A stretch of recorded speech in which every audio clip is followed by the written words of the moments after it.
Hello friends, welcome to the new episode of my channel. আমি অরিত্র। তো এখন এই ভিডিওর মধ্যে আমরা কথা বলছি বিনোদিনী বলে ছবিটা নিয়ে, যে ছবিটা ডিরেক্ট করছেন রামকমল মুখার্জি এবং ছবিতে লিড চরিত্র প্লে করছেন রুক্মিণী মৈত্র এবং সাপোর্টিং অ্যাক্টরস হিসেবে রয়েছেন কৌশিক গাঙ্গুলি রয়েছে, চন্দন রায় সান্যাল রয়েছে, রাহুল বোস রয়েছে, ভালো ভালো অ্যাক্টররা রয়েছে। তো দেখুন, এই ছবিটার থেকে আমার এক্সপেকটেশন সেরকম বেশি ছিল না। আমি এই ছবিটার থেকে খুব লো এক্সপেকটেশন নিয়ে ছবিটা দেখতে গেছিলাম এবং ছবিটার মধ্যে ডেফিনেটলি একটা প্রচেষ্টা কিন্তু দেখতে পাওয়া যায় যে এটা এই স্পেসের মধ্যে দাঁড়িয়ে, একটা ফিমেল সেন্ট্রিক ছবি স্পেসের মধ্যে দাঁড়িয়ে, বাংলায় যেখানে রিসোর্স বাজেট দুটোই কম, সেখানে দাঁড়িয়ে একটা ভালো প্রচেষ্টা, সেখানে অনেক কিছু করার চেষ্টা করা হয়েছে।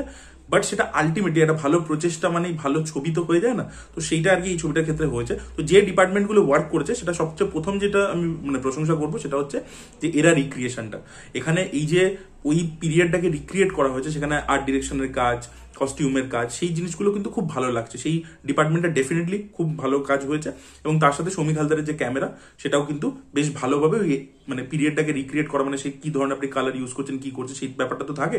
তো সেইটা কিন্তু খুব ভালোভাবে উঠে এসছে। তো ভিজুয়ালস গুলো ডেফিনেটলি গুড। কিন্তু যে জিনিসটা আমার ভালো লেগেছে সেটা হচ্ছে এই ছবির মধ্যে গানগুলো কিন্তু খুব ভালো, গানগুলো কিন্তু খুবই ভালো। আমি স্ট্যান্ডএলোন হিসেবে আগে শুনেছিলাম, তবে আমি যেটা বারবার এটাই বলি যে আমি কিন্তু গান নিয়ে তত ডিটেলে ডাইসেক্ট করতে পারি না। বাট আমার গানগুলো ভালো লেগেছে এবং ছবির মধ্যে ওয়ার্ক করেছে এবং কোথাও গিয়ে না গানগুলো ন্যারেটিভের সাথে যাচ্ছে খুব ভালো করে।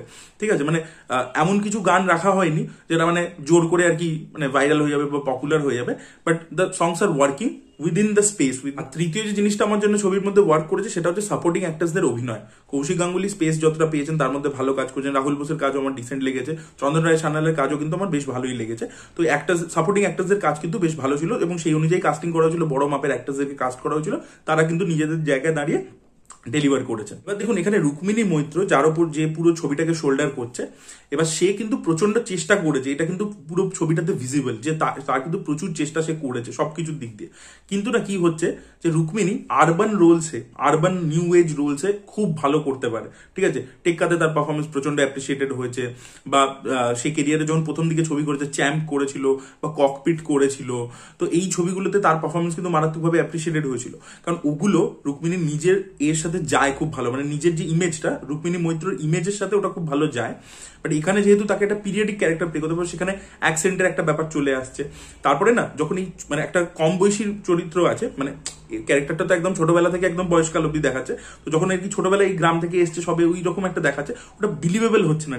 ঠিক আছে, মৈত্র এতটাই গ্ল্যামারাস, তাকে যে ডিগ্ল্যাম করে প্রেজেন্ট করা হচ্ছে সেটা কিন্তু অতটা কনভিন্সিং লাগছে না, এবং তার পরবর্তীতে যে পারফরমেন্সটা ডিমান্ড করছে সেই পারফরমেন্সটা কিন্তু সে ডেলিভার করতে পারেনি। কিন্তু তার চেষ্টাটা কিন্তু আপনি পুরো ছবিটাতে ভিজিবল, আমি বারবার এটাই বলছি, কিন্তু সেই লেভেলের পারফরমেন্সটা হয়নি। বাট এটাও সত্যি কথা যে রুক্মিণী মৈত্র আজকে যদি না থাকতো তাহলে এই ছবিটা হতো না, এই গল্পটা এত লোকের কাছে পৌঁছাতো না, এই লেভেলের প্রমোশন ইত্যাদি হতো না যদি দেব ভেঞ্চার্স ইনভলভ না থাকতো এটার মধ্যে। ছবিটার রাইটিং লেভেলে যেটা ফ্ল হয়েছে, যেটা ম্যাক্সিমাম বায়োপিকের ক্ষেত্রে হয়ে থাকে, যে এই যখনই আপনি একটা এতটা বড় লাইফ স্প্যান কভার করছেন, দেখুন কদিন আগে আমি ইমার্জেন্সির ক্ষেত্রে ওই সেম কথা বলছিলাম, তার আগে আমি শ্যাম মানেক সময় ওই সেম কথা বলেছিলাম শ্যাম বাহাদুর বলে ছবিটার ক্ষেত্রেও, যে আপনি এতটা স্প্যান একটা যখন ছবির মধ্যে কভার করছেন না, তখন কি হয়ে যাচ্ছে যে আপনি পরপর ইভেন্টস দেখিয়ে যাচ্ছেন।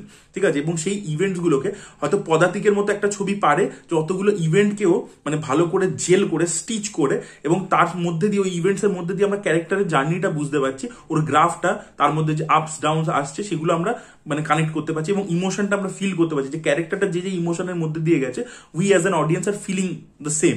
কিন্তু সেটা কিন্তু ম্যাক্সিমাম বায়োপিকের ক্ষেত্রে হয় না। मैं अटल हूं দেখে নিন আপনি, আমি বলিউডের বায়োপিক হিসাবেও বলছি, তো সেটা কিন্তু হয় না।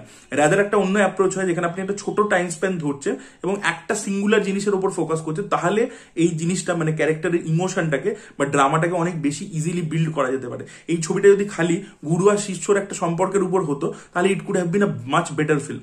এবার এখানে কি হচ্ছে, এখানে মাল্টিপল ইমোশনস আছে। ঠিক আছে, এই যে গুরু শিষ্যর অ্যাঙ্গেলটা ওই জন্য ভালো করে বেক হয়নি, অন্যদিকে যে একটা প্রেমের অ্যাঙ্গেল, সেটা অতটা বেশি ডেভেলপমেন্ট নেই। কৃষ্ণ পরমংশের সাথে নটি বিনোদিনীর যে কানেকশনটা, সেটা ছবির অনেক পরের দিকে আসছে এবং সেটাও কিন্তু সেইভাবে ওয়ার্ক করছে না। ঠিক আছে, তো এইটা প্রবলেম হয়ে গেছে, যেহেতু সিরিজ অফ ইভেন্টস জাস্ট পরপর ঘটে যাচ্ছে, সেটা কিন্তু ইমোশনাল ওই জিনিসটা ফিল করাতে পারছে না আমাদের। এবং ছবিটার কিন্তু মারাত্মক পেসিং ইস্যুস রয়েছে, ছবিটা প্রচন্ড বড় হয়ে গেছে, ছবিটাকে একটু টাইট করা উচিত ছিল, এবং যদি এই অ্যাপ্রোচটা না থাকতো তখন টাইট করা যেতে পারতো। এই যে এতগুলো সিরিজ অফ ইভেন্টস, এত ছোটবেলা থেকে একদম বয়সকাল অব্দি পুরো জিনিসটা এনকাম্পাস করতে চাইছে ডিরেক্টর, তো সেই জন্য একটা রান টাইম সার্টেন ডিমান্ড করছে ছবিটা, কিন্তু সেটা প্রচন্ড স্লো পেসড হয়ে গেছে, মানে জিনিসটা অনেক জায়গায় আর কি পেসিং ইস্যুসটা আপনি পরিষ্কার ফিল করতে পারবেন। আরো একটা ডিপার্টমেন্ট ভালো কাজ করতে পারেনি, সেটা হচ্ছে প্রস্থেটিকের কাজ।